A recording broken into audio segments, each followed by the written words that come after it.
Jaunimėli, ar žinote kokių nors gerų landinių? Bet tokių skylių, kur galima ne tik tai su pacukais nuėjus slapčia paveipint druskos ir iš baimės drebėti, nes Andriukas pasakė, kad matė, kaip jos motinos bendradarbė praėjo. Oi ne. Aš nekalbu apie tuos niekanos skladukus daugiabučio rūsiuose, kur judu su Giedriumi okupavote dar būdami paaugliais ir po to iš auto dažyklos nupyzdinę seno Bemso sėdynės, jas parsitempėte į savo būstinę ir po to prisikvietę rajono šlervų, su jomis žaidėte butelį, rūkydami samadielną iš alaus puslės pagamintą kaljaną. Oi ne, aš kalbu apie tikrai geras landines, bet tokias, kuri lindus kvestionuoji savo tolimesnį likimą. Pavyzdžiui, kai atsitiktinai kokiu nors išgertuvių metu patenki į kokį reivo baliuką, kur pusė iš jų šoka kaip pusgalviai, judindami šonų žandikaulius, o kita pusė sėdint adatos ir visi jaučia, kad jeigu tu nepasiplausi iš šito narkomanino, pats būsi jėga nuvežtas į taborą ir ten tarnausi kokiam Romui Gogiui iki tol, kol perdozuosi. Na, mano jaunėliai, kadangi dabar klasės valandėlė, tai prašau pasidalinkite su klase, kas žino kokių nors baisių landinių ir ką juose esate nuveikę. Internetinės landinės, kaip ten kažkokie ten tų Minecrafto ar kažkokių ten Forknife'ų serveriai, žinokit, netinka. Gyvename realiame gyvenime, todėl prašau papasakoti apie realius dalykus, kaip ir aš. Na, o kol jūs mykčiojate ir mirkčiojat, nedrįsdami pasipasakot, dėdė Dumauskas pasiraitos rankovės, užsidės kojas ant stalo ir supdamasis ant tuoj sulūšiančios kėdės papasakos jums istoriją pavadinimu Šiluminės trasos. Kaip vakar atsimenu, buvo 1996 metų gruodis. Banditai, neplautų pažastų dvokas, reketas, ūsuotos moteris, milžiniška korupcija, vyrai nevalantis dantų, priekyba nelegaliu 96 laipsnių spiritu Royal.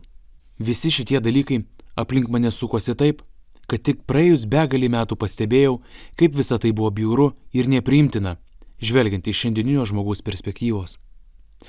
Kiekvienas iš mūsų jaunime sukosi kaip mokėjo. Anuomet, iš neapskaitytų ir nelegalių pinigų, buvau nusipirkęs taip mano paties fetišizuotą raudoną Opel Kadett, kuris iš tikrųjų buvo tik nuo tralo, vairuotas tik vieno pensininko ir automobilis tikrai nebuvo pavogtas Vokietijoje tokių pat nusikaltėlių kaip aš pats.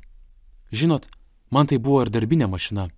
96-97 metų sandoroj į Opelį galėjau sugrūsti beveik 200 litrų gryniausio ir geriausio rinkoje spirito, kad pasigerdavo ir išmatas į kelnes paleisdavo bene pusę mano klientų. Oi, gerai, ui. Vos prisimerkęs sakydavo Seržas, kurio vardas šiaip jau buvo Sergej, bet kažkodėl jį visi vadino Seržu. Šis dėdokas, prieš pirkdamas 3 litreką spirito, jį privalėdavo pats protestuoti, kaip koks kartelio narkotikų stumdytojas, prieš tikrindamas naują prekę. Blecha, Kostai, tu tai barmatuchos nevežioji, oi ne. Kokybė pas tave? Vo. Tardavo jis ir atkišdavo subintuotą kumštį iš įpročio, keldamas nykštį, kuri visai neseniai, gal prieš kokią savaitę nusikirto, kaip padauginės biški rojalio, su kirviu vijosi savo sugyventinę buitinio konflikto metu. Oi, rojalis, oi, blėt, kaip pianinas. Kaskart šiepdavo išpuvusius, prie rūskio valytus dantis dar vienas mano klientas, menininkas Sigis, kuris neaišku ar buvo hudožnikas ar koks triubininkas. Hei, kai smegenys pasiekė jo burtai, oi, nejučia rieda ašaros. Tas buvo tiesa. Sigis visada išgėręs apsiverkdavo, todėl pardavęs spirito visada pasišalindavau kaip įmanoma greičiau, kad tik nesiklausyčiau jo raudos. Buvau jam davęs kličką rūpintojėlis. Kostai, tu pasėdėk, paplepėkim. Nu gal papasako kažką apie armiją, ar labai pasilgdavai moterų. Skiesdamas spiritą su gazirovke, man petį maigydavo jau spėjusi prasigerti 30-metė Irina, nekart atvirai kviesdama mane pasirūrinti, kai josios vyras sėdėdavo šalia ir ieškodavo stiklinės. Oi, tas senas kuilys nieko negirdės, taigi apako ir apkurto nuo konkurentų spirito. Aš, žinoma, pasišalindavau nepasismaginęs su ja ir niekada jai neprasitariau, kad visą Kaune gaunamą rojalį mes, spirito pardavėjai, semdavome iš tos pačios bačkos.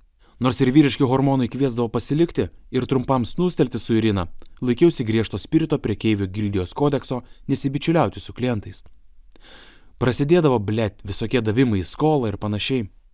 Ei, blėt, virgutis, kai vežiodavo, tai visada pasitaikydavo kažkoks fuflekas.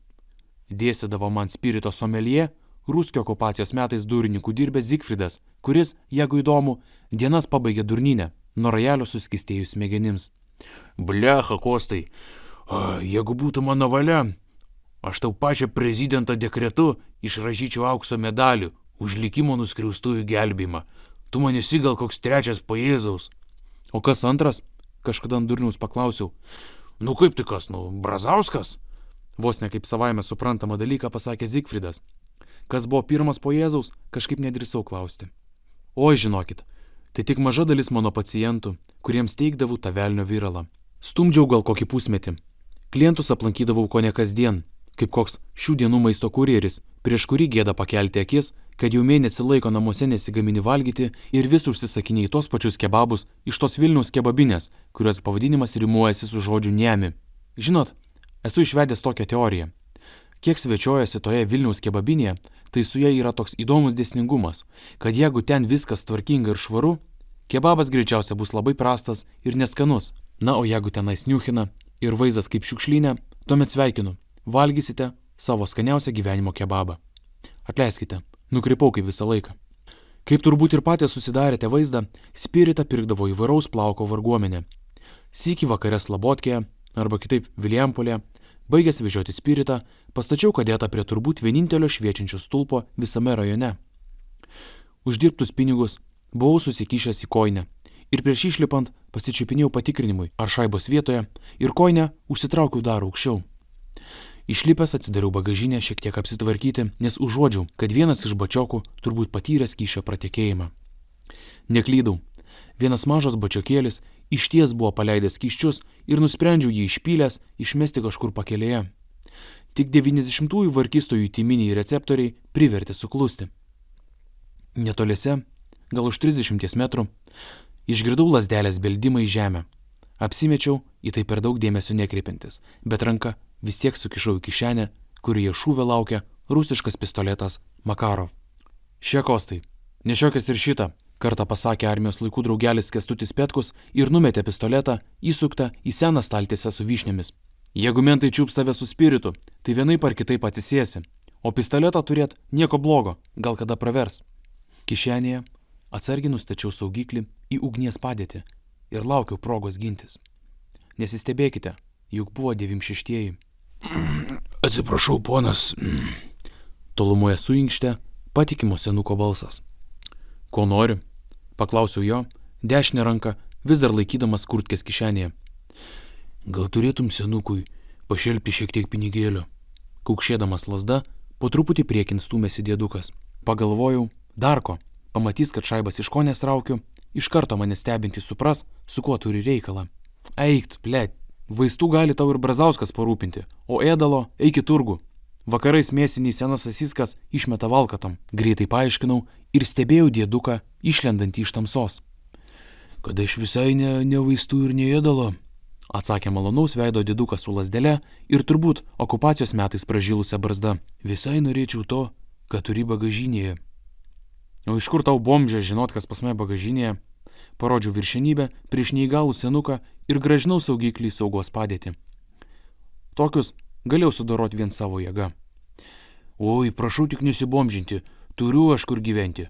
Aš esu gerai nusiteikęs ir prašau tokių geraširdiškų jaunikaičių įpilti išgert. O to, vaikeli, mano mielas, tu tikrai turi. Užuodžiu spiritą, o pats matau, nesi medikas. Numaja bibis, turėkis. Tariau jam ir į rankas įdaviau kiaurą bačioką. Tik atsargiai bėga. Oi, ačiū bernužėlį. Raulo aromatą už kilometro pažinčiau. Nesėkmingai anglišką žodį royal tarė tarpukariu gimęs bomžas. Tik atsargiai, bačiokas kiauras. Nusisukau, kadete paieškoti, kaip galėčiau pagelbėti bomžui parnešti spiritą į jo gentį. Duosiu tau čecholą, apsisuksi kur kiaurą ir galėsi... Tariau įlindęs į bagažinę, bet kai atsisukau, senio nebemačiau. Nesigirdėjo nei lazdos kaukšėjimas, nei spirito rijimo garsas, absoliučiai niekas. Bomžas pradingo kaip į vandenį. Dar kuris laikas pastovėjau ir palaukiau, ar čia nebus koks apgaulingas banditų manevras, bet mano laimiai viskas buvo tvarkoje. Iš tikrųjų buvo apsireiškęs prašalaitis ir, paprašęs spirituko, kažkur dingo. Žinokit, ne vieną valandą svarsčiau, Kaip galėjo invalidas dingti per kelias sekundės, kol kuičiausi mašinoj? Gal ateiviai kokie pagrobė? Dėl visa ko, sekančią dieną, jau prie šviesos, nuvažiavau patikrintą vietovę. Jeigu dėdas būtų nuo mano spirito užlinkęs su mano bačioku ir mano piršto antspaudais, man būtų buvęs Pizdauskas.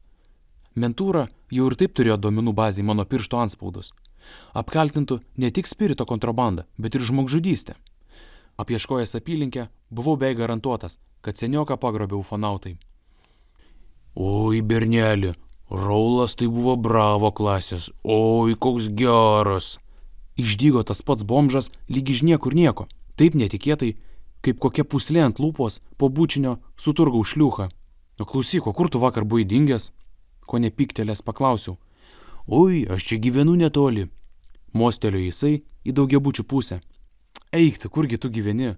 Po balkonu? Jo keliu patraukiau jį per išpuvusį jo dantį. Oi, ne, vyrutė, gyvenčiau po balkonu, tai susiręs kaip bibys vaikščiočiau. O gyvenu aš šiltai. Gal sakau, dar turėtum to gyvybės eliksyrą, a? Pasakęs bomžas, nustatė geraširdžio dėduko akytes, tokias, kurias pensininkai nustato prašydami, kad jiems reikia sutvarkyti išmanų įrenginį, kuriam vėl ištrynė internetą. Haliavai, tai tikrai neturiu. Nukirtau griežtai prieš sėdant į mašiną.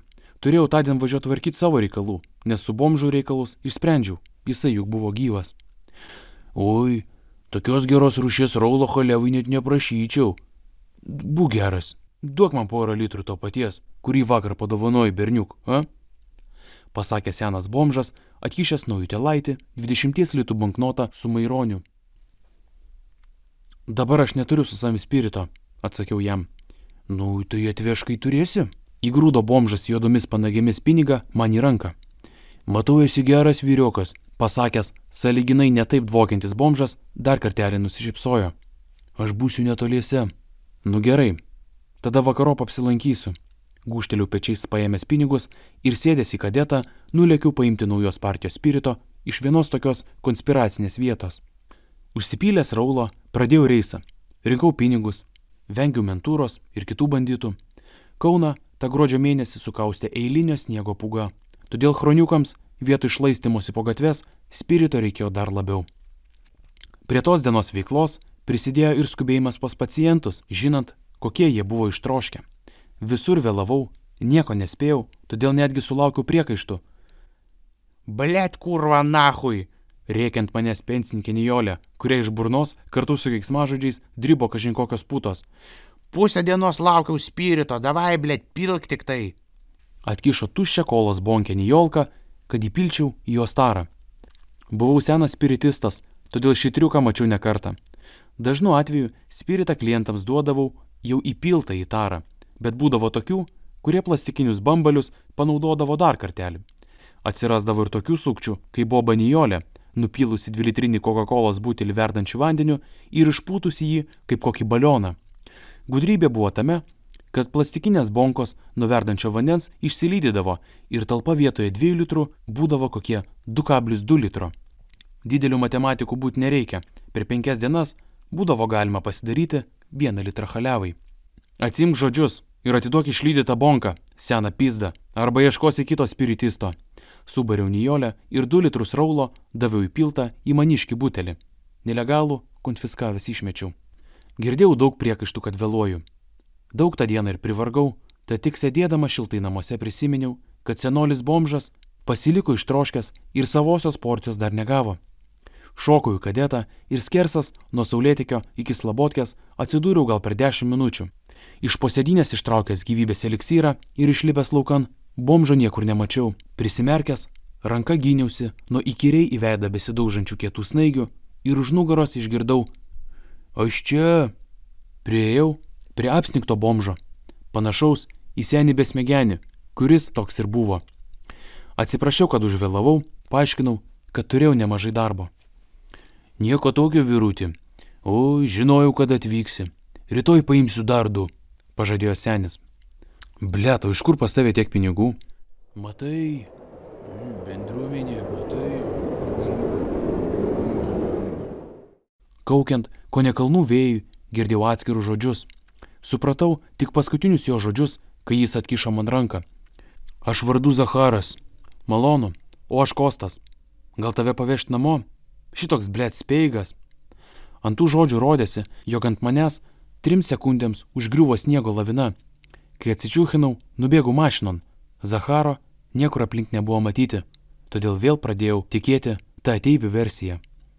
Sekančią dieną, jau vakarop, atvažiavau pas Zacharą ir bandžiau pasiekti, kur jisai gyvena. Tačiau veltui. Kiek atvažiuodavau, tai jis į vieną pusę nueidavo, tai į kitą. Kartą paimdavo 2 litrus, kartais 4. Pinigų šis bomželis turėdavo praktiškai visada. Man būdavo gaila to pusčigonio bomžo, todėl retsykiais jam duodavau į skolą, kurią visados gražindavo sekančią dieną. Keista, tačiau dėdas nors ir bubino raulą, visados išlikdavo palyginus šviesaus proto, todėl dažnai visai intelektualiai pašnekėdavome. Visai neblogai susidraugavome. Pamėgau tą senuką, ko nepriėmiau kaip savo senelį. Pirmą kartą gyvenime sulaužiau principą rimtai nesibičiuliauti su klientais. Nors ir kaip jam siūlydavau pristatyti jo taip mylimą raulą į jo butą, jis liepdavo alkoholio perdavimą atlikti tiesiog gatvėje. Likus 3 dienoms iki kūčių nustebau. Jis pakvietė mane jas praleisti kartu su jo pačio šeima. Žmona, vaikais. Zacharai, tu dar ir vaikų turi? Nustebau, trepsėdama šaltyje. Oi, dar ir kiek. Užsuk svečių, ką? Paruošime su žmona maisto, padarysim burnelę, vis tiek spėju paskutinės mano šventės, kai dar su kojomis esu. Nu gerai, Zacharai, užsukčiau trumpam, tik nežinau kur. Oi, kaip tai kur? Nu, va čia. Mostelėjo lasdelė bomžas Zacharas į šaligatvėje prihujerintą šulinio dangtį už kokių 15 metrų nuo mūsų. Nuo vos pradaryto šulinio dangčio viršun kilo šilti garai ir man pasitikslinus, ar tikrai jis rodo į šulinį, Zacharas linktelėjo ir nusišypsojo. Viskas pasidarė aišku, kodėl šis bomžas nenumiršta iš šalčio. Nemeluosiu, pasidarė įdomu, kokias kūčias man ruošiasi surengti likimo nuskriaustasis. Benamio Zacharo pasiūlymas sutikti kūčias pas jį šiluminėse trasose kiek suglumino. Kol stovėjome prie šiluminės trasos šulinio, panorau sužinoti, kaipgi gyvena tas bomžas ir kokią kūčių šventę jisai su savo šeima žada pasiūlyti. Žinoma, šventės buvau suplanavęs su giminėmis, bet smalsumo vedamas nusispjoviau ant jų. Tikro vyro keliai visada išlieka nežinomi ir tikras vyras niekada nesiklaups prieš jokias tetas.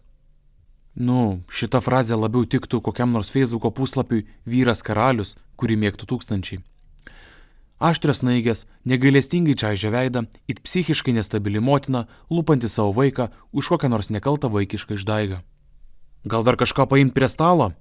Vis tiek, jeigu gyveni po žeme, šaibų spėjų trūksta, nesidrovėk ir sakyk, ką nupirkti.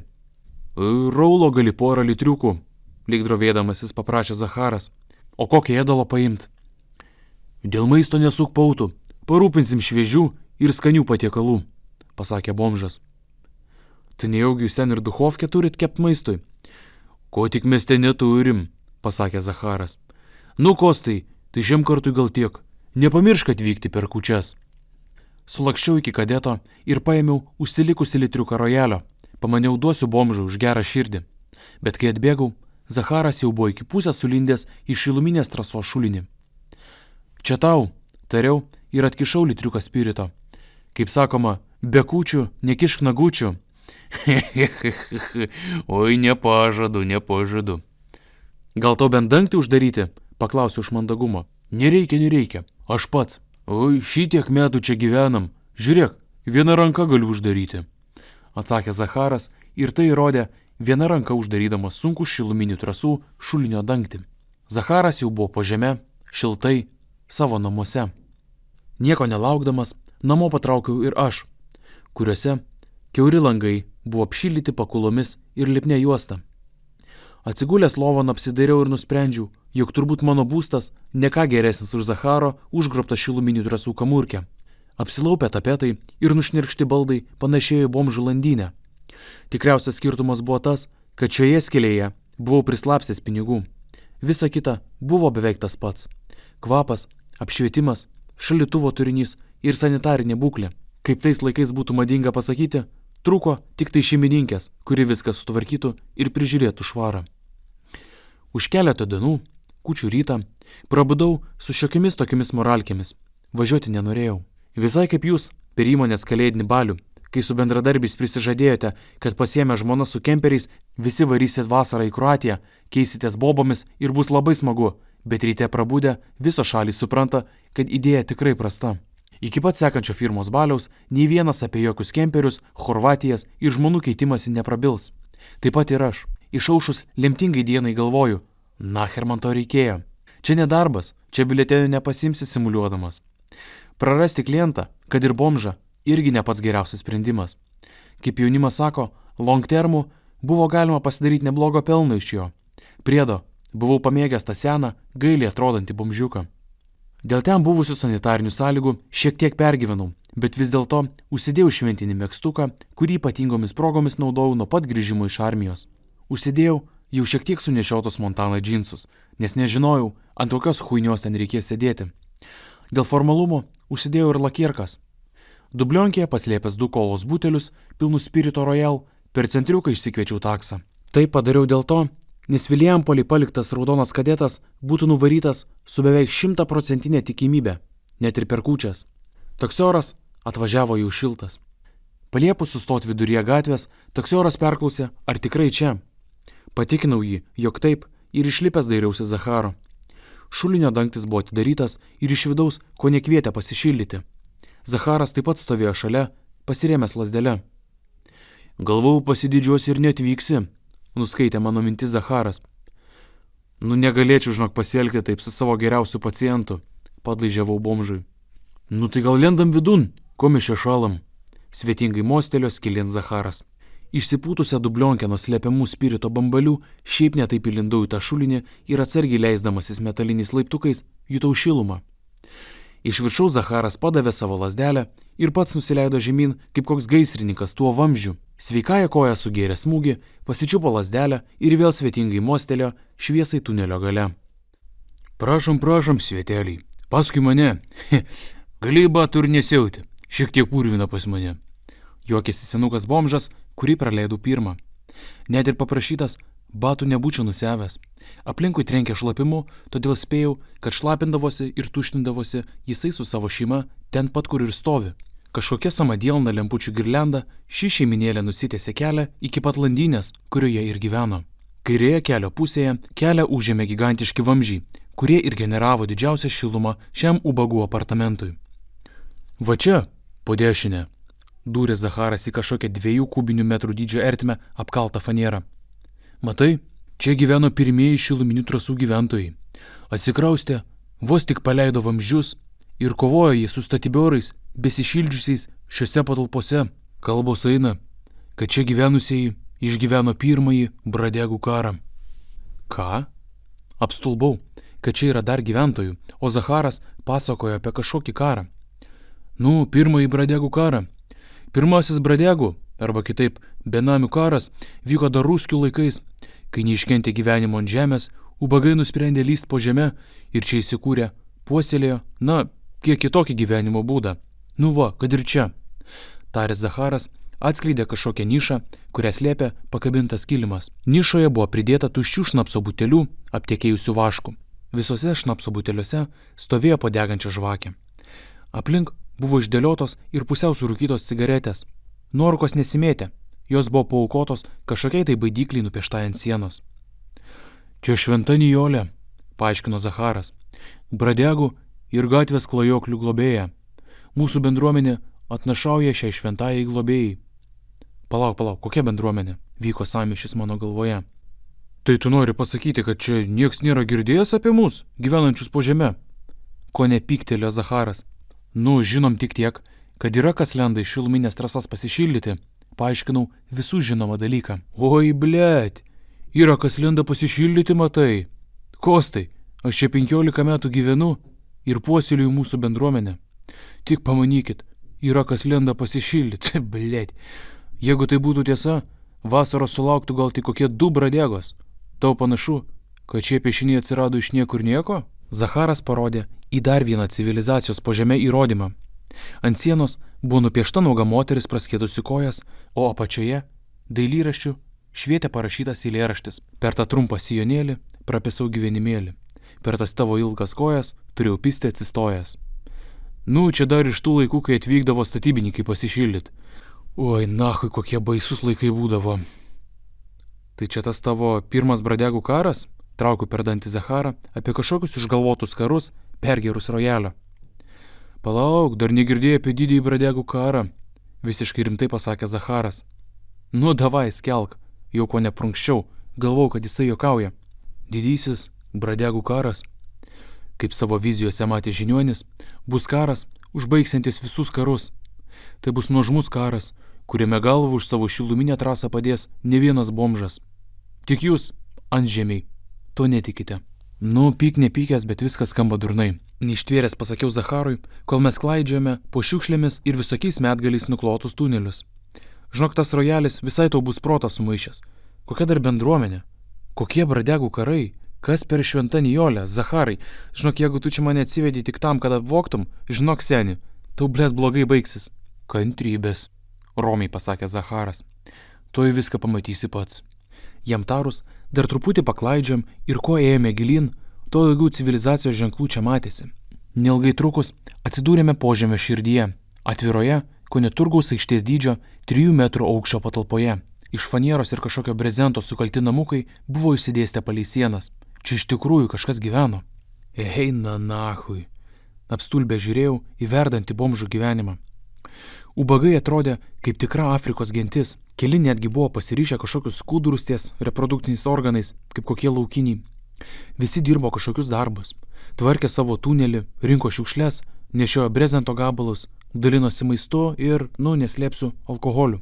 Užeik, Kostai. Šūktelė iš aikšties galo Zacharas, stovėjęs prie pat savo pašiūrės. Noriu supažindinti tave su savo šeimyna. Priėjus prie pašiūrės, iš fanierinės būdos išlindo jauna mergička su lėliuku ant rankų. Pernelyg jauna, kad galėtų savo norų gyventi su 70 metų turinčiu bomžu. Aplink zujo 3 vaikai. Klausiau savęs, kaip jie ten galėjo sutilpti. Kostai, susipažink, mano moteris Zacharienė ir mūsų 3 vaikai. Gonkis, Bliunkis ir Chlopkis. Zacharas pasakė keistus vardus. O koks mažylio vardas? Paklausiau to lėliuko vardo, kurio jis nepaminėjo. Tikėjausi dar kažkokio nesąmoningo vardo, kaip Bliombis ar Chujevas, znait, koks dar galėjo būti. Dar neišrinkom.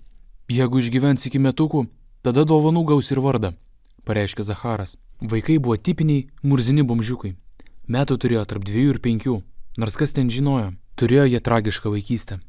Šlubą bomžą tėvą ir jauną, tik vaikus gimdyti pasmerktą motiną, kurią tiesiog pristatė kaip Zacharienė.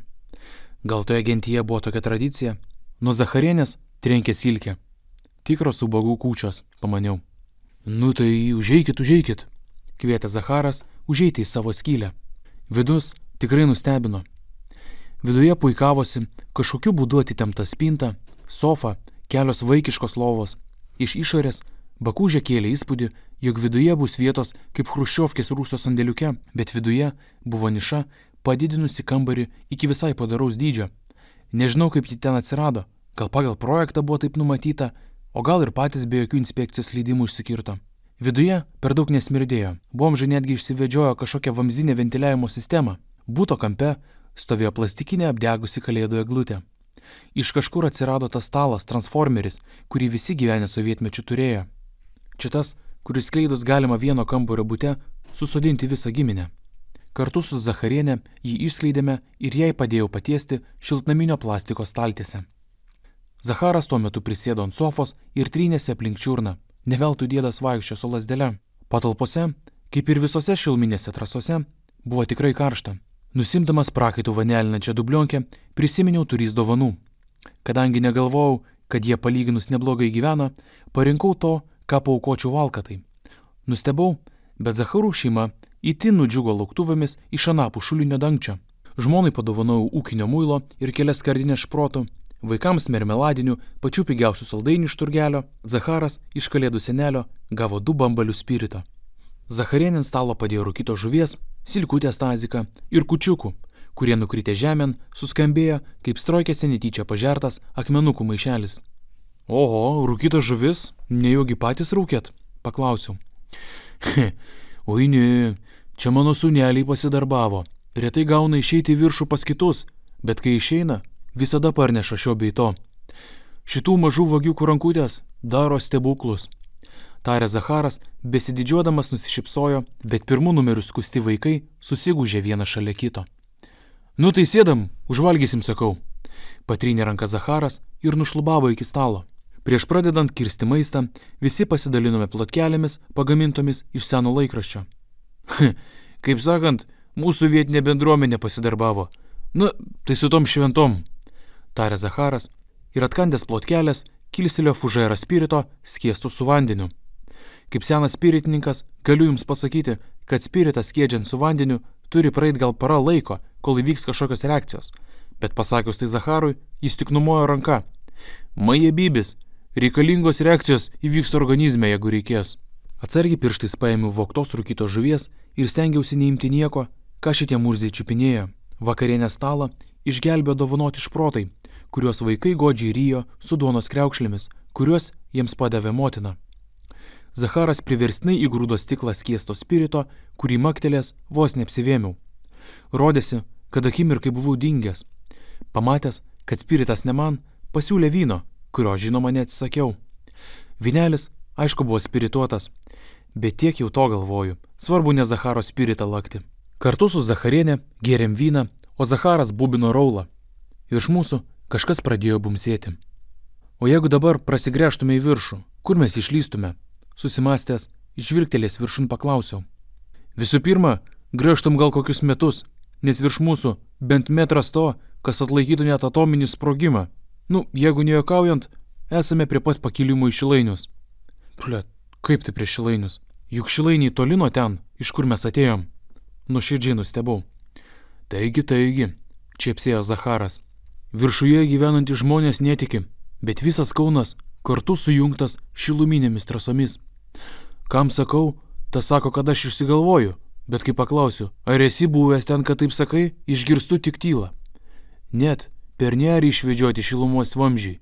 Pats nekartą esu buvęs, kai dar leido kojos. Tai ir tu, Kostai, atmink. Jeigu kada nors pasakosi apie mus, pasakyk, kad šiluminėmis trasomis gali apkeliauti visą Kauną. Nuo Raudondvario iki pat Šančių, kur, teisybę pasakius, nerekomenduočiau vykti. O kodėl? Paklausiau. Esu girdėjęs apie šiluminės trasas ir anksčiau, bet iki kūčių netikėjau, kad visas Kaunas jomis apraizgytas. Prieš Zacharui atsakant, visos šiluminės trasos, ko nesudrebėjo nuo smūgio. Oi, blėt. Burptelė Zacharas, nušlubavo iki durų ir su kažkuo tyliai pašnekėjęs grįžo prie stalo. Vaikus, dažančius supelyjusią duoną iš proto aliejų, nuvijo piktų žvilgsnių. Kas ten buvo? Paklausiau. Ei, matyt hidrauliniai smūgiai kažkokie. Tarės jis, žvilgtelėjo į Zacharienę ir abu sukluso. Zacharai, taip ir nepasakėjai, kodėl trasomis į Šančius negalima eiti? Nu, matai, tie Šančiovski, jie tokie keistesni. Nenorėjo būti bendruomenės, arba kitaip sakant, ekosistemos dalis. Tai gal dėl to ir kilo pirmasis Bradegų karas. Filosofavau, jausdamas, kaip pradėjo veikti spirituotas 18 laipsnių vynas. Išgirdę apie pirmąjį Bradegų karą, Gonkis, Bliunkis ir Chlopkis sukluso. Zacharas į šį klausimą atsakė santūrių linktelėjimu. Nu, bet viską išsprendėte, ne? Paklausiau jo. Zacharo tylėjimas priminė jo pasakotą kažkokio Chroniaus žinionio išpranašautą didįjį Bradegų karą. Tai jūsų priešai ir yra Bradegos iš Šančių. Zacharas buvo susikrimtęs ir nieko neatsakė. Šiaip tai aš, gyvenęs 90-aisiais, galvojau, jog esu visko matęs. Visokių varkių ir nesutarimų, bet kad bomžai tarpusavį šiluminėse trasose kariautų, šito matyti dar neteko. Dar keli smūgiai virš mūsų galvų įsklaidė nuostabą. Gal vėl žemiečių vaikai virš žemės bombioškės į mus mėto? Atsilikėlės balsu paklausė senio žmona, jaunoji Zacharienė. Blėt, čia nebent branduolinė numetė ruskiai kokie, bibi žino. Tyliai jai atsakė senolis, o vidun nieks negalėjo bombioškiai mest. Lyg tai visur viskas uždaryta, kaip žvalgybininkai ir, parekomendavo. Kažko krimsdamasis patikino ją Zacharas. Zacharai, žiūrėk. Mandagiai stojausi ir norėjau kuo greičiau sprukti iš tos skylės. Ačiū už kūčias ir kitas vaišes, bet man reikėtų grįžti pas namiškius. Kostai, jeigu tuo įvyks tai, apie ką galvoju, iš čia išeisime tik su fanieros skydu arba ant jo, filosofiškai uždraudė man išvykti Zacharas. Žiniuoni, jūs kviečia, įlindo bomžas be vienos akies ir paskubino mus išeiti. Siūski čia, sukomandavo Zacharas. Palauk, tai tu tas žiniuonis? Paklausiau, įrodęs, kad senukas, vos painantis bomžas, virsta tikrų žiniuonių. Į kamurkę įbėgo dar vienas bomžas apdraskytų veidų, be pirštų, išmuštas prakaito ir tamsus kaip naktis. Žiniuonį. Kreipėsi jį, ką tik atbėgęs bomžas, panašiu į Zacharienės atsilikėlio balsu. Galbūt jie buvo iš tos pačios šeimos? Nors blecha, visi jie ten atrodė, lyg būtų iš tos pačios šeimos. Bėgom, sustojęs, belamuškis. Klasikiniu miesto centro bomžo dialektu Zacharui pasakė pasiuntinys. Žinok, man tikrai viso šito per daug, man tikrai reikia eit. Tariau ir ketinau išeiti. Stop! Sukomandavo net nesenukas, net nežiniuonis, o blėt visas generolas Zacharas. Niekur tu neisi, tvaju mat. Zacharienė, atneš karo vamzdį. Sušauksiu tautą. Zacharai, blėt, kas čia vyksta? Paklausiau kiek išsigandęs. Kaip tai kas? Šūktelėjo Zacharas. Prasidėjo didysis bradegų karas. Šiluminių trasų bomžas Zacharas pasirodo buvo ne tik žiniuonis, bet ir generolas. Atbėgus kitam bomžui į mūsų kūčių vakarienę ir kažką pasakius tos genties kalba, labai greitai supratau, kad prasidėjo jo paties išpranašautas didysis bradegų karas. Blet, Zacharai, o tai ką man daryti? Paklausiau vado, kol jam žmona nešė karo ragą. Kaip tai ką? Junkis prie mūsų. Jeigu tarnavai ar mūchui, manau kažkiek žinosi taktikos ir prisidėsi. Nurodė nesenukas, o vadas Zacharas. Norėjau pasakyti jam teisybę, kad kai tarnavau sovietų ar mūchui, per tuos metus išmokau vogti, skriausti jaunesnius už save boicus ir apsimesti vierchu, nors buvau šūdo gabalas. Iš taktinės pusės tai nebent žinojau taktiką, kaip palaužti jaunesnio šaukimo patsukus. O kaip pats tokiu buvau, išmaniau taktiką, kaip vykdyti įsakymus ir gaunant pizdakų iš vyresniųjų, per daug neimti širdį ir suprasti, kad tai sistemos dalis. Prisidėsiu, sutikau, nors nenorėjau dalyvauti šiame, ne savo kare. Kažkur iš Tumbačkos Zacharienė ištraukė vamzdį ir nunešė į šiluminių trasų aikštę. Zacharas, nors ir buvo šlubas, bet greitų žingsnių, nuėjo link centro ir apsižiojo vamzdį. Įtraukęs oro į savo juoduojančius plaučius, pūtė ritmiškus garsus, panašius į žodžius, bet iki galo nepavyko iššifruoti, kas tai buvo. Iki vamzdžio pūtimo benamiai buvo suklusę, bet jokių veiksmų nesiėmė. Po signalo išlindo visi bomžai iš savo bakūžių, kas iš kitų kampų. Broliai, žmonos, kreipėsi į visus Zacharas. Štai išaušo diena, kai išsipildė mano pranašystė. Pasiuntinys, genčiai vadas nurodė tą bomžą atbėgusi ir kalbėjusi neiškia vietinių kalba.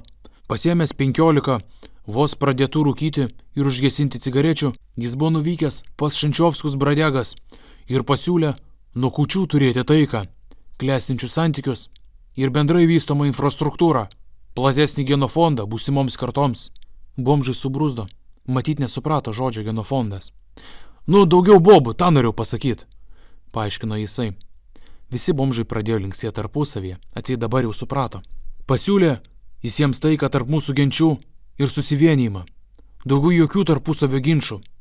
Pirmojo bradegų karo nuostolio atlyginimą net būtume nubraukę, bet jie, Algi, pasakyk jiems.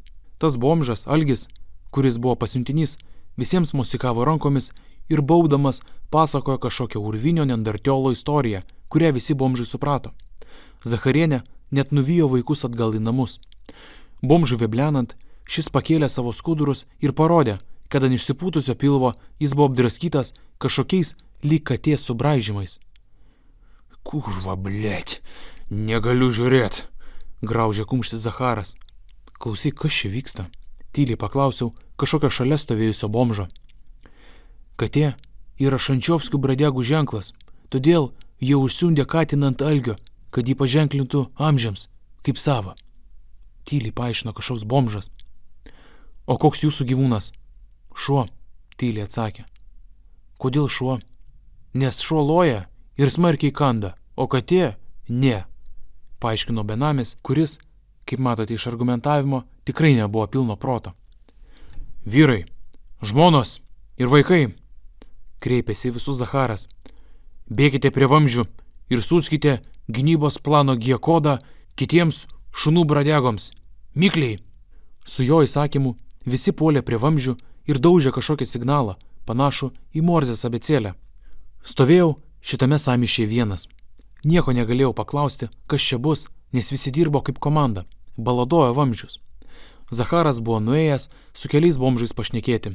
Matomai buvo jo frontų vadai. Bradegos baigė belsti į vamzdžius, sulindo atgal į savo fanieromis kaltas būdas ir išsitraukė gelžgalius, armatūros strypus, kiti netgi turėjo peilius. Buvo uždegtos kelios žibalinės lempos, o šviesų girlianda išjungta. Zacharai, o kas čia dabar bus? Paklausiau atsargiai prieėjęs. Broliai, pasakė jis tiems keliems bomžams, susipažinkite, čia Kostas, Spirito Raul pirklys, Armuchos taktikas bei mano draugas, žmogus iš viršaus, nepasididžiavęs ateiti pas šunis, atšvęsti kūčių. Būk pasveikintas, lankstėsi Bradegos šunų karo vadai. Kostai, čia mano geriausi vyrai, šitas šunydžių vadas, va tas ginkluotės ir gynybos ekspertas, o va šitas tardytojas ir šiluminių trasų dantistas. Supažindino su savo pajėgų vadais Zacharas. Po šių žodžių kažkas viršuje porą kartų sprogo. Į pozicijas, nurodė Zacharas. Ubagai išsilakstė ir tūnojo tamsoje. Kartu su Zacharu nuėjome prie kažkokios būdelės, kuri buvo minimaliai apšviesta.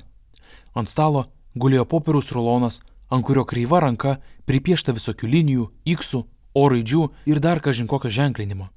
Kaip supratau, buvome vadavietėje ir stebėjau žemėlapį. Bradegų vadai sudėliojo tam tikrose atkarpose nuorūkas. Zacharas atsirėmęs lasdelę studijavo vadų išdėstytas pozicijas. Jie, turbūt atsargos vedami, šnekėjo Bradegų kalba.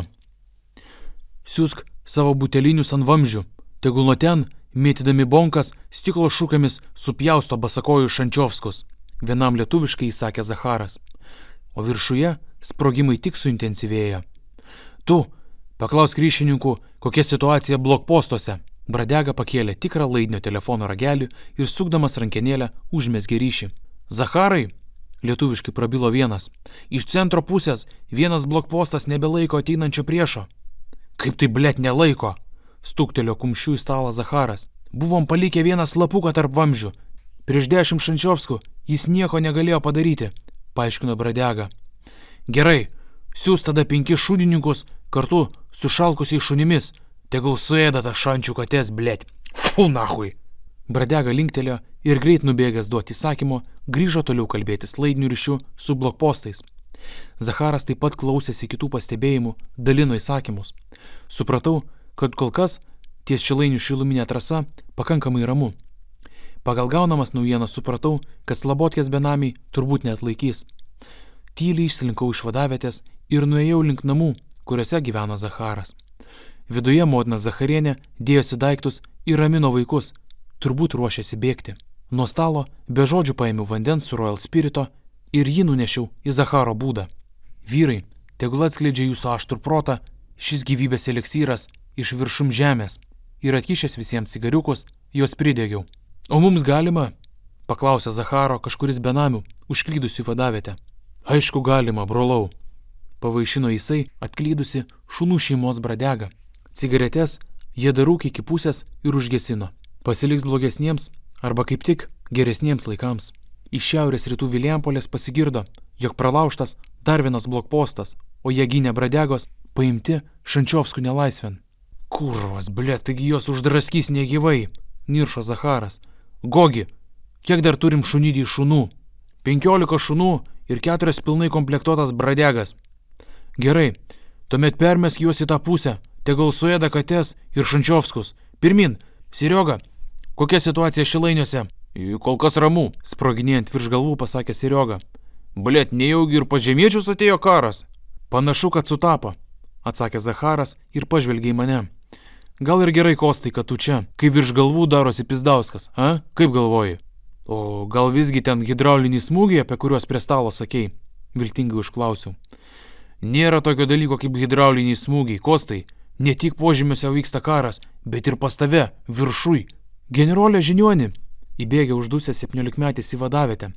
5 mūsiškius iš centro pusės paėmė šančių katės, 3 papjovė su britvutėmis prie mano akių, 2 pasėmė gilinį centro šiluminių trasų pusę, o mane paleido su žinute. Blet, nirždamas barzdą pešiojosi Zacharas. Kokia ta žinutė? Šančių katės pisas labotkės ubaginį šunį. Besigėdydamas, akių nepakeldamas, pasakė jaunas benamis. Blet, šito jau per daug. Gogi, perdaug Žaliakalnio blokpostui, kad iš ten esančius karius permestų į centro pusę, mūsų aikštės link. Negaliu, susikrimtęs jam atsakė Gogis ir atkišo telefono ragelį. Per telefoną girdžiu tik tai kniaukimą. Zacharas, besikeikdamas, maktelėjo dar Spirito. Glušas, girdi? Esi? Šūktelėjo iš palapinės vadas. Esu, iš lauko atsakė Glušas. Kiek turime laisvų karių? Nu, gal duokdė 5, pasakė Glušas. O kur kiti? 15 įsidėstė po Šilainių, Raudondvario, Šiluminių trasų pusės, o likę nuvyko į Žaliakalnių į centro pusę, jūs kaip ir liepėt, raportavo Glušas, dunksint vamžiams. O kur nekoviniai bradegos? Išsislapstė ir įsibėgiojo į viršų. Matvajų, blet, laukia vyksta dar baisesnis karas. Perdok per vamzdžius B planą. O ką reiškia B? Pasinaudodamas progą paklausiau. B reiškia, blet, bibis, bobos ir bėgam, blet, nahui. Piktai dėptelė Zacharas ir nušlubavęs į vadavietę surinko visus savo bradegas ir davė jiems paskutinius nurodymus. Vadai pasiėmė peilius ir lentas, pasišalino ginti benamių šunų garbės. Pietrytinio fronto vadovavimą perdaviau Seriogai. Gogi ir Glušai, jūs keliausite su manim. Kostai, paimk mano žmoną su vaikais ir laukiu tavęs čia. Greit nubėgęs į Zacharo gūštą, paliepiu Zacharams krautis manatkės ir bėgti. Mama pačiupo savo naujagimį ir kailinius. Kartu su vaikais, išbėgusi pagrindinę benamių šunų aikštę, jinai supykdė Zacharą. Blet, ką tu čia dabar sugalvoji? Nahui tą šūdo gabalą tempiesi. Kiek kartų aš sakiau tau, kad jį išmest reikia? Zacharai, brangusis, nesakyk taip, taigi jis tavo sūnus, graudinosi Zacharienė. Aš apie kailinius, piktai paaiškino bomžas. Ai, tu man visada žadėjai, kad nusiveši mane į Laipių sąvartyną pasikuisti. Blet, moterė, mesk nahui tos kailinius. Mes turim kuo greičiau atsitraukti į atsarginę vadavietę Šilainiuose. Bet tu man pats juos pavagiai. Jaunutė žmona laikėsi įsikibusi kailinių. Žinai, kaip Smetona numirė? Kaip? Sudegė. O žinai kodėl? Kodėl? Bukai žiūrėjo jinai. Nes bėgo į degantį namą Smetoninės kailinius išgelbėt, pasakė Zacharas, išplėšė žmoną iš rankų kailinius ir numetė juos tolyn. Apie Smetoną, turbūt iš šitos kompanijos, turbūt esu girdėjęs tik aš vienas. Jeigu išsikrapštysime gyvi, aš tau padovanosiu dar netokius. Generolė Žiniuoni, paklausykit, pasakė vienas iš bomžų. Visi nutilome ir tarp vamzdžių bildėjimo garsų išgirdome kniaukimą kažkur toli. Lojimo negirdėti, todėl turim bėgti, paaiškino visiems Gogis. O kur tavo žmona su vaikais? Paklausė Zacharas. Iš pat pradžio šios pasiunčiau iš Šilainius. Manęs jau ten laukia. Kaip ir Glušo šeima, atsakė Gogis ir Glušas tai patvirtino linksėjimu kitapus benamių šunų aikštės. O kaip tu, Zacharai, ar tu paeisi su savo bėdelė? Zacharas sukando dantis ir susimastė. Kostai, paimta žibalinė lempa ir einam į vadavietę, sukreipiniu į mane, Gogiui tuo pačiu atsakė Zacharas. Nuėjom į vadavietę ir laukiau kažko nemalonaus. Zacharas atsisėdo ant tuščios dėžės ir iš kažkur išsitraukė bene švariausią daiktą šitose šiluminėse trasose – pilkšvą tvarsliavą. Nuo stalo pasičiupo įsmeigtą peilį ir Spirito. Žinai, kas bus? Paklausė Zacharas išsigandęs. Blet, net neįsivaizduoju, atsakiau dar labiau bijodamas. Susiremontuosiu savo koją, pasakė jisai. Bomžas iš lėto atrišo dešinio aulinio bato raištelius. Perkreiptų iš skausmo veidų, po truputį nusiminėjo apavą ir dejavo. Kai nusiėmė batą, vadavietės kamurkę prasmirdo kažko pūvančių. Iš dvoko susižiaukčiau ir į nosį sukišau megztinį. Laikydamas atkištą žibalinę lempą mačiau, kad Zacharo kojinė ties kulnu buvo kitos spalvos, kone žalsvai balta. Įsižiūrėjęs į kulną pamačiau, kad ten buvo pelėsio pūkeliai, švelniai aptraukę kojinę, kaip kokią baltą mišrainę sausio viduryje gamintą kalėdų šventį. Zacharas ir pats užuodė pūvančios kojos dvoką, todėl jį užmaskavo šiek tiek mosteldamas Spirito iš bambalio. Kad lengviau nusimtų kojinę, padas sudrėkino tuo pačiu Spiritu ir atsargiai ją plėšė nuo kojos. Iš šono žiūrint, ta jo kojinė buvo kieta, kone kaip antras batas. Iki čiurnos nusėmė lengvai, bet ties kulnu visai užstrigo. Nei pirmin, nei atgal. Davai, Zacharai, ne pirmas kartas, ramino save Bradegų tautos vadas. Čia tik mėsos gabalas. Karui pasibaigus, medikai viską sutvarkys. Nusim, bėdiną. Bliot. Kostai, davai pašviesk arčiau. Koinė nenusima. Čia viską reikės nahu išpjauti. Aš ko nevemdamas priėjau artin su lempa, bet į operaciją nežiūrėjau. Dunksėjimas virš galvų dažnėjo ir tapo pakankamai ritmiškas. Akies krašteliu pamačiau, kaip Zacharas įsikando į tvarslevą ir koja dar kartą sulaistė Royal Spiritu. Išlaukė, kada prasidės dunksėjimas viršuje ir rusiškai suskaičiavęs raz, dva, tri, plėždamas koinę, brūkštelėjo aštriuoju peilio galu savo per kulną. Kol Zacharas staugė ne savo balsu į tvarslevą, nusisukęs, sugraibiau Raulo ir jį supyliau ant žaizdos. Koinė su pasilikusiu kulnu ir jame gyvenusiais dzikais šleptelėjo ant žemės. Pagirdžiau Zacharą paskutiniais spirito lašais ir protarpiais nuvemdamas sutvarščiau jam kulną. Nors turėjome bėgti, liepiau nusiraminti ir pavaišinau jį dar vieną cigaretę. Kai jis nurimo, sukišo koją į batą ir numetęs lazdelę šalin ne tik, kad vos šlubčiojo, bet ir galėjo vaikščioti. Viskas gerai, paklausė rūpestingoji Zacharienė, vos mums išėjus laukan. Kaip sakoma, katėms palikau nemažą gabaliuko sūrio. Net benamiai susiraukė iš tokio šlykštaus sąmojo. O ką jau kalbėti apie jūs, apie inteligentišką jaunimą, kurį kartai žaidžia ne vietoj panaudoti keiksmažodžiai. Viskas, jau turime bėgti, greičiau. Tolumoje brūzdant kito dialekto bomžams ir kniaukiant katėms, nurodė Gogis ar tai Glušas. Pasileidome kažkur tolyn. Po tamsius šiluminių trasų užkabarius. Bėgo Glušas, tada Zacharas, Zacharienė su žindukliu ant rankų, 3 jų vaikai, aš ir tik tai tada Gogis. Jiems tai gerai, kai žinojo savo apylinkės, bet man buvo kebliau. Mat buvau aukštesnis ir dažnai kažkur trinkteldavau galvą. Kaip mačiau, Zacharas nebešlubavo, turbūt gerai subintavau, arba vis dar veikė spiritas. Atrodo, tai reikėjo žmogui kulną nusipjaut, kad galėtų normaliai vaikščiot. Arba galėjo higieną bent jau prisižiūrėti. Bėgdami sutikome ir kelis benamius iš šunų šeimos, kurie sužinojo, jog pagrindinį būstinį Pizdauskas nulėkė į priešo pusę. Nenuostabu, tačiau atsirado ir tokių, kurie teigia, net negirdėję, kas čia vyksta. Jiems pasakius, kad išsipildė Zacharo pranašystę apie didįjį Bradegų karą, jie puolė kviesti šventąją Nijolę ir maldavo jos, kad ji nušviestų kelią priešų Bradegų sunaikinimui. Papuolėme į aklavietę. T formos sankryžoj kelias išsišakojo į 2 kelius. Kaip sakė Zacharas, jeigu bėgsime į dešinę, už 100 metrų bus status pakilimas į Šilainius, kur ir turėtume susitikti su likusiais Vilijampoliais benamiais ir keliais sąjungininkais naujakuriais šilainiečiais.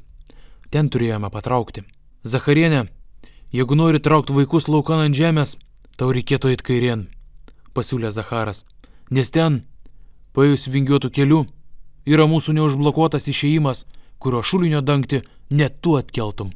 Ne, mes su vaikais keliausim kartu su tavim, atsakė ištikimoji pusprotė Zacharienė. Kostai, paskutinė galimybė ir tau pasitraukti. Eik dešinien ir atsidursi su mumis Šilainiuose, kur persigrupuosime ir žiūrėsime, kaip čia viskas baigsis. Arba gali eiti kairę, kur truputį paklaidžiusi vingiuotais keliais ir galėsi išlysti į miestą. Koks ten miestas, tai aš nepasakysiu. Pats girdėjai, kas ten per karas viršui dedasi. Girdėjau, Zacharai, girdėjau, tariau susimastęs. Buvau įtikėjęs tą mintimi, kad karas prasidėjo ne tik šiluminėse trasose, bet ir viršuje, ten, kur aš gyvenau. Maja bėbis, varau su jumis. Išgirdau keletą šūktelimų maladėts ir visi pasukome dešinien tiesiosios Šilainių link. Priėję maždaug parodos kalno dydžio įkalnę, šiluminės trasos sudrebėjo. Iš vietos pašoko net vamzdžiai, bet visa laimė, kad jie sugrįžo vieton. Kažkas viršuje sprogo. Savaime suprantama, parkritome ant žemės ir patys. Pamatėme, kad kažkas bėga plona srovelė žemyn. Jie visus mus apipiso, sušuko pusčigonis Gogis. Šančių katės susprogdino Šilainių šūdų vamzdį, atvičiaju. Siaurai sroveliai nusileidus žemyn pamatėme, kad bėgo rudas skystis. Gogis buvo teisus. Kaip tik turėjome lipti į statų kalną Šilainių link, o dabar iš ten bėgo šūdai. Tai gal sakau nieko baisaus? Paklausiau. Oi, labai blogai, pasakė Zacharas, analizuodamas aplinką. Toje vietoje, kur buvo mūsų atsarginė vadavietė, kaip tik pro šoną ėjo visų šilainių šūdų vamzdis. Mūsų apsupo. Blėt. To užeis tokia šūdų banga, kad svajosite būt sudraskyti kačių. Nu tai pizdu, bėgam tada per tą atsarginį išėjimą, pasiūliau. Majebybis, bus ar nebus ten viršui karas. Davai bėgam, siūliau visiems. Sakai bėgam? Tu nori pasakyti, kad visą tai, ką jie padarė su mano bendruomenė, aš taip lengvai paleisiu? Tu manai, kad Sabaka nulaidžiaus katei? Ten viršuje, gal jūs vienas kitam ir sakote jūs, ir atsukat kitą žandą, bet mes, bradegos, iki tiek, blėt, nenusileisim. Mojavo rudu smilium Zacharas. Ką darom? Gogis ir Glušas trypčiojo vietoj ir sprendė, ką daryt. Šilainiai jau supisti, nieko nebus, visų kačių jūs tikrai nepaimsite, pasakė Zacharas. Kaip suprast jūs? Paklausė Glušas. Taip ir suprask, kates paimsiu aš pats, pasakė Zacharas, tvirtai stovėdamas savomis kojomis ant žemės. Benamiai, gyvenę Šilainių šiluminėse trasose, arba mus pavedė, arba patys buvo sunaikinti Vilijampolės konkurentų, bradegų šančių. Pakliuvome į pasalą. Pagal idėją, aš, Zacharas su savo šeiminėle, Gogis ir Glušas turėjome užkilti šiluminių trasų Olimpo kalnų iki pat Šilainių. Kauniečiai, žinot, kaip užpisa kilt Milikonių kalnų?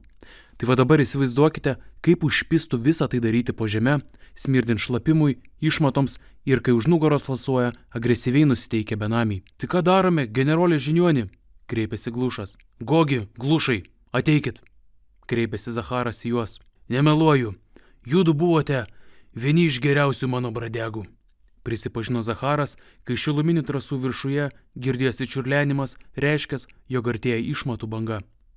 Į Šilainius mes visi nenusigausime, čia juk akivaizdu. Kaip tu nenusigausim? Lipam tai šūdais į viršų ir ramu, prieštaravo Gogis. Viršuje šančių katė susprogdino šilainiečių šūdų vamzdį ir panašu, kad užėmė mūsų atsarginę vadavietę. Ką mes ten veiksim, a?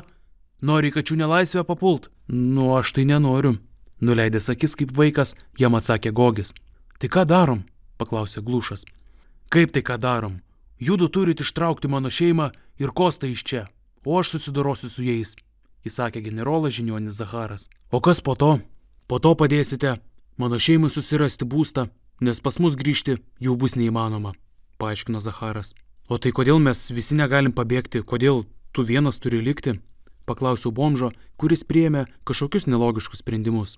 Nes negalim, nukirto vadas, kurio įsakymu niekas nedvėjojo, nors mačiau, kad norėjo padvėjoti. Privalote šią arką užversti spintomis, šakaliais ir kitų brūdų. Apkraukit taip, kad šūdai neprabėgtų, o kai jūs pabėgsit, per tunelius aš pasikviesiu kates čia ateiti ir užsuksiu vandens vamzdį. Jiems atėjus, susprogdinsiu vandens vamzdį, kurio turinys susimaišęs su šūdais, paskandins visas kates ir visus mūsų požemius. Tegul paspringsta katės, tvajų mat, įsakė Zacharas. Ne, nejuokauk, prieštaravau tokiam kvailam sumanimui aš ir Gogis su Glušu. Juk galėjom visi pabėgti ir būtų buvusi rami galva. Nejuokauju, čia įsakymas. O tai negalim visi dabar pakilti ir greit pakaitomis užsuktas propkės, pasiūliau, nes viskas kažkaip kvepėjo šūdinų Holivudu. Aplamai, ką tai keičia? Negalim, neužteks laiko, nukirto Zacharas. Užsukus vamzdį, vanduo bus sustabdytas, o sprogimo metu susikaupusi vandens ir šūdų banga nuplaus spintas ir kates. Nu tai nahui tave spintomis užverst, paklausiau pyktelės. Kitaip jūs visi skėsit šūduose, paaiškino jis. Tos, tai bent jau kažkiek atlaikys. O tai tu? Aš šitam šūdė murgdaus jau begalę metų. Pabūsiu iki kaklo šūduose ir tada paleisiu dinamitą. Šuo plaukti moka, o katės nemoka. Bet tu neišgyvensi. Nesvarbu, nukirto Zacharas, iš visų jėgų sukdamas kažkokį samadilną ratą, turbūt pačią kurtą, būtent tokiam atveju. Žiūrėk, turiu kišenį porą šaškių trotilo.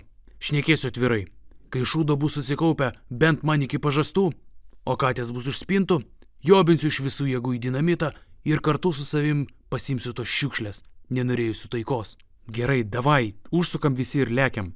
Čiupau ratą, bet Zacharas kirto man per rankas.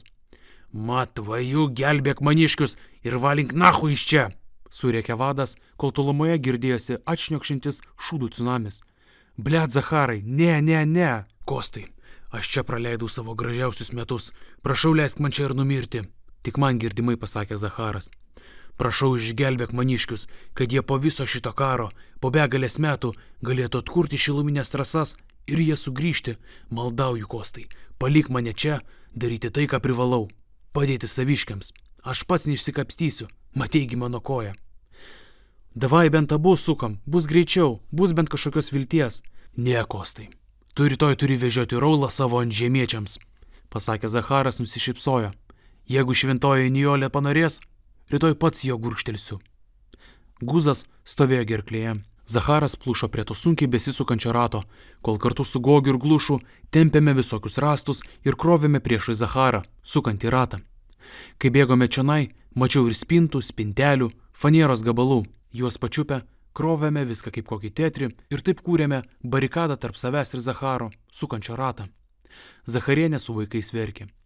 Generolas Žiniuonis dirbo įsijautęs, bet sekundėlį stabtelėjo ir paskutinį kartą pasisuko į žmoną. Žmona perlipo per juosmens aukščio grūzo barikadą ir apkabinusi Zacharą, atsisveikindama kaukė ne savo balsu. Skyrybos ir požeminiam pasaulyje buvo skausminga patirtis.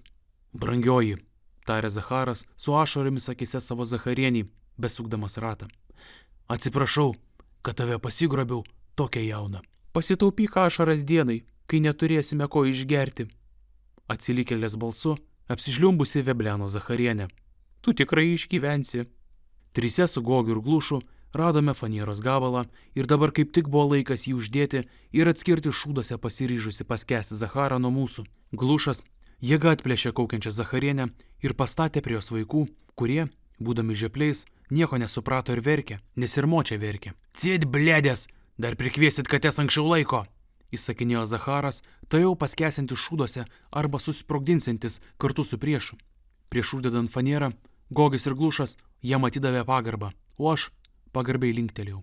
Zacharas paliepė vietoje protokolinių nesąmonių greičiau neždintis iš požemių, nes katės jau čia pat. Uždėjome fanierą, ertmių likučius užsandarinome myžalais dvokiančiais čecholais ir šalia buvusiomis paduškomis ir kaldromis. Ir vyrai vienas kitą skubinome ir neleidome pasiduoti minčiai, kad toj mūsų draugas nusižudys, kad tik mes liktume gyvi.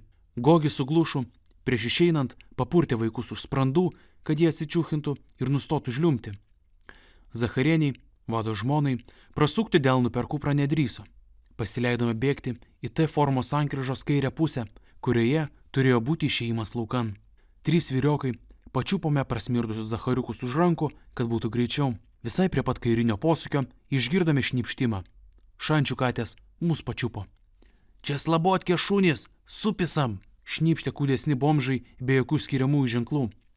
Nežinodamas, negalėtų pasakyti, jog šie benamiai priklauso kačių benamių šeimai. Prieš papuolant katėms į nagus, man paaiškino, kad jeigu pamatysiu benamį su kažkur 5 cm ilgio nagais, galėsiu būti beveik 100% įsitikinęs, kad tai ubagas iš šančių priklausantis katėms. Taip ir šitie buvo ilganagiai ir jau ruošėsi mus pulti. Priešais stovėjo grupelė benamių, iš kurių išsiskyrė vienas, storulis, su pačiais ilgiausiais nagais. Nu, slabotkės kalės, kur jūsų sabaka Zacharas? Paklausė jisai. Myžan katės guolio. Fu! Nusispjovęs pasakė Gogis. Katės jau buvo bemaž jį sudraskančios, bet storulis juos nuramino. Palauk, slabotkė sabaka, su tavim susidarosim dar. Sakyk geriau, kur padėjot Zacharą.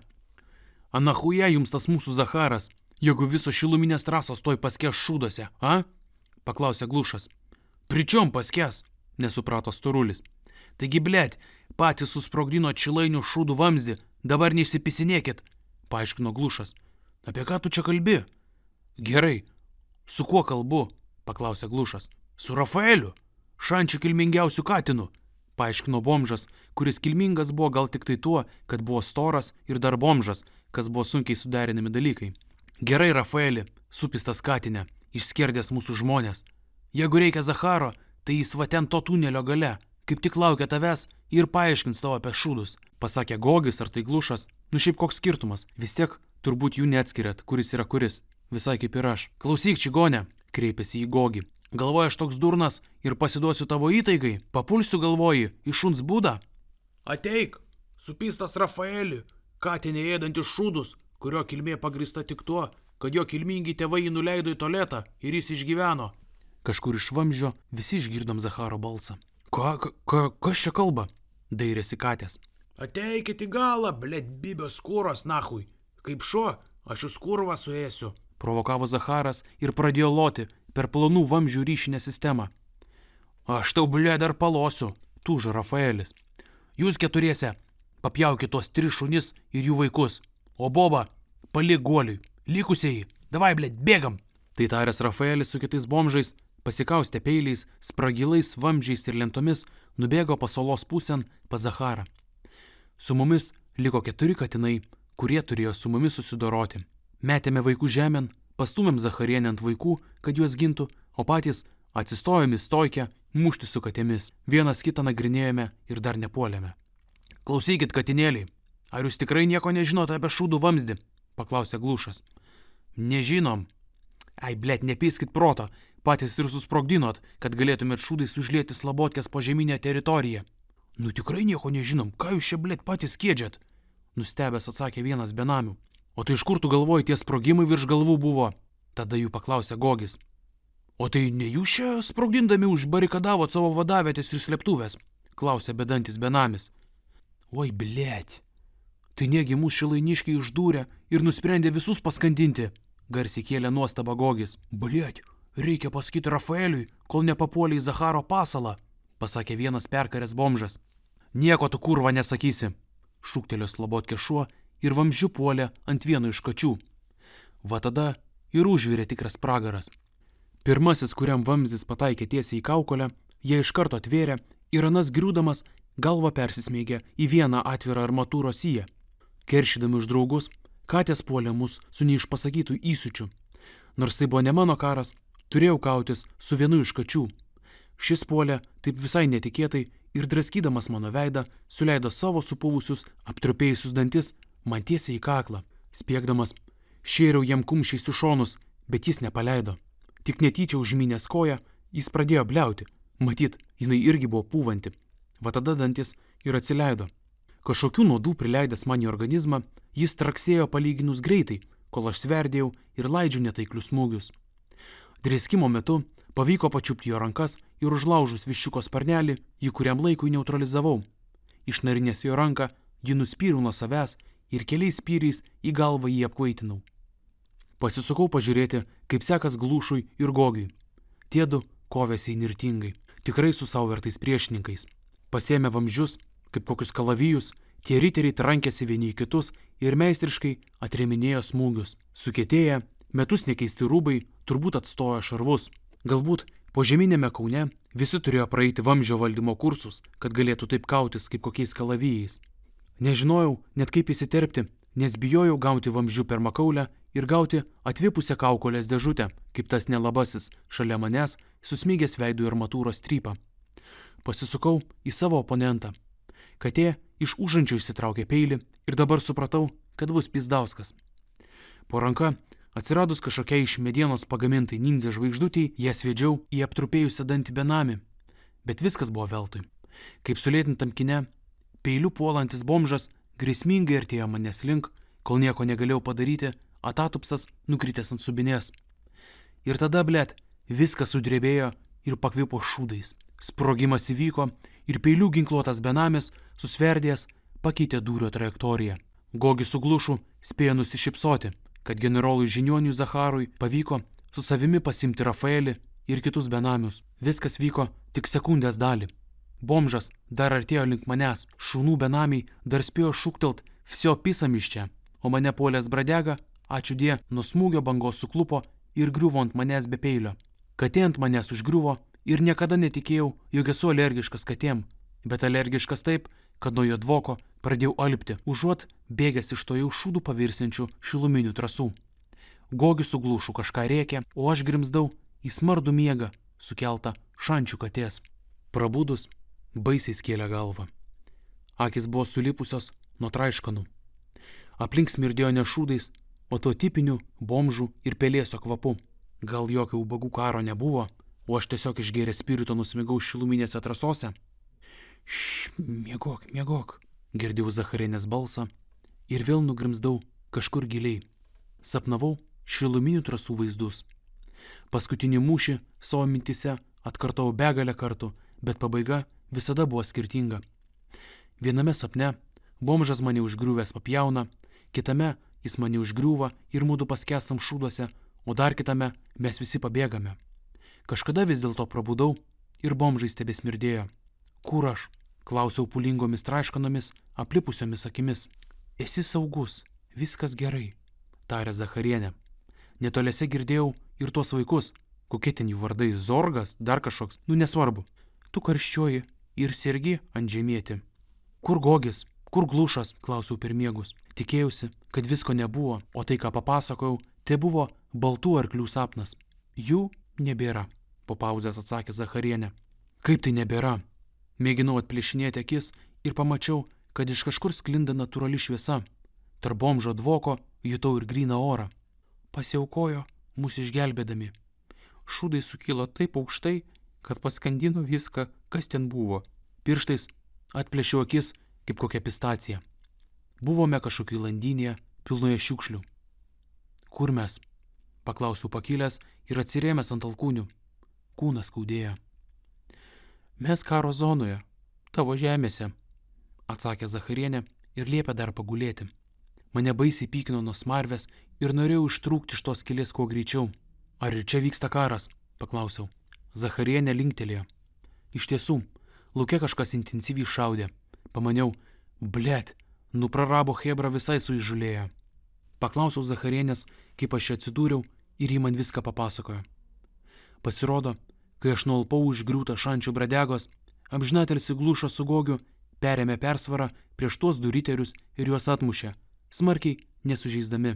Dinamito smūgis Šančiovskus kontūzijo.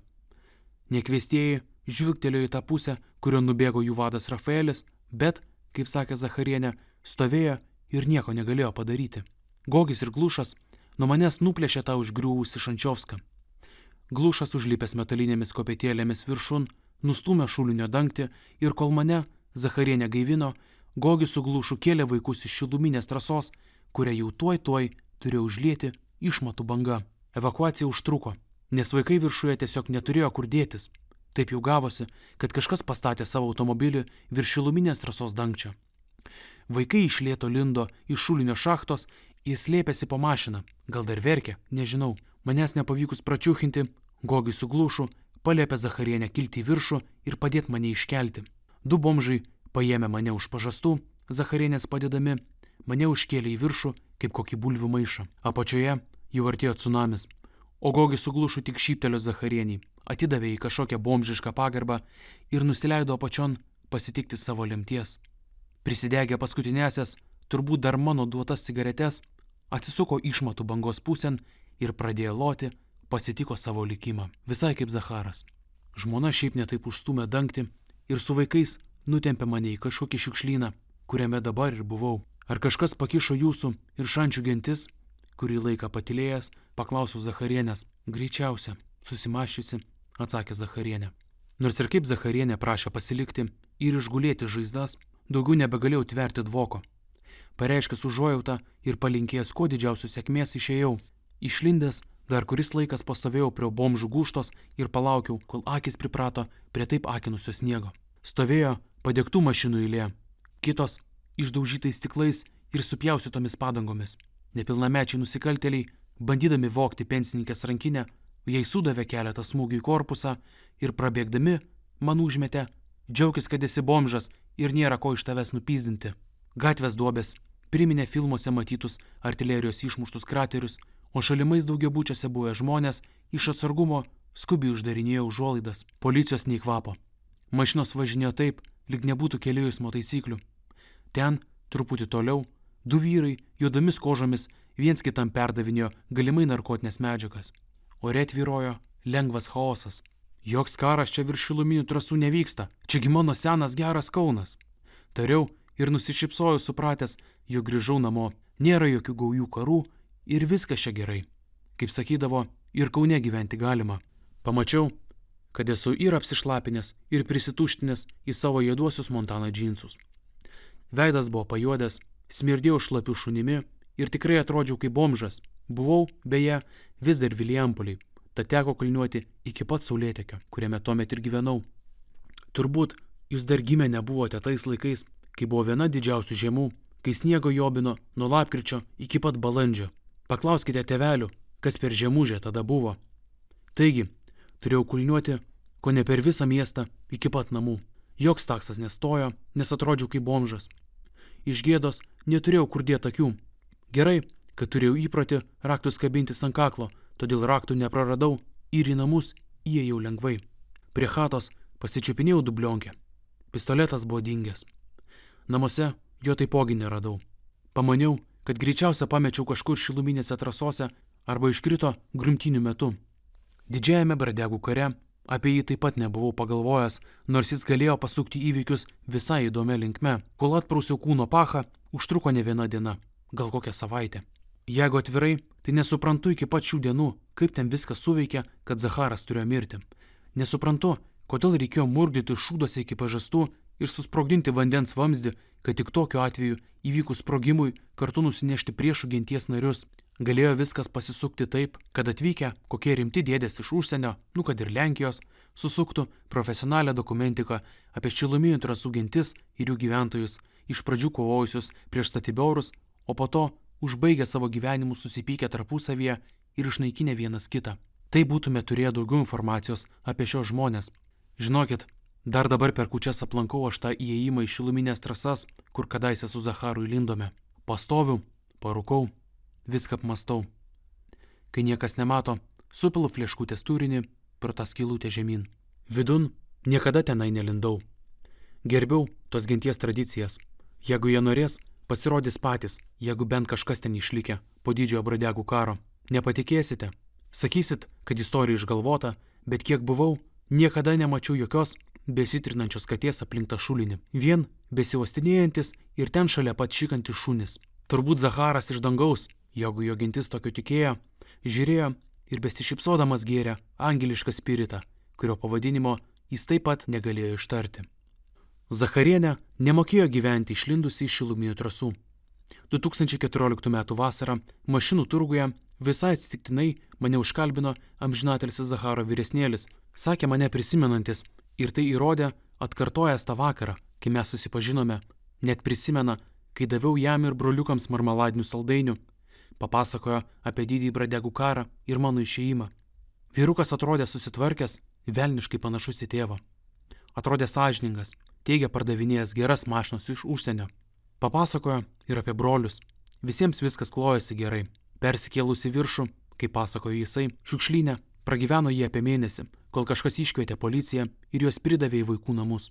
Paklausus, kaip sekasi mamai, Zacharieniai, vyresnėlis nutilo ir apsiašarojo. Mama nusišovė maniškių Makarov pistoletu dar 1998 metais, tik vyresnėlis stebėjosi, iš kur lušnynuose įgavo ginklą. Aš, savame suprantama, nepasakiau, kad ji iš manęs tą ginklą ir pavogė. Broliukai vaiknamie laikėsi išvien, noriai mokėsi, lankė mokyklą, sulaukė pilnametystės, vienas po kito pasikeitė savo debiliškus genties vardus į normalius – Andrius, Lukas ir Tadas. Tas jaunėlis, kūdikėlis, vis dėlto sulaukė metų laiko ir jį broliukai pavadino Zacharu, savo tėvo garbiai. Štai ir baigėsi istorija pavadinimu Šiluminės trasos. Jeigu norite išgirsti daugiau apie benamių gentis, naująją pasaulio tvarką ar kur šiltai galima praleisti žiemą, pakalbinkite Loriokų lankytojus. Jie, manau, tikrai turės dar geresnių istorijų.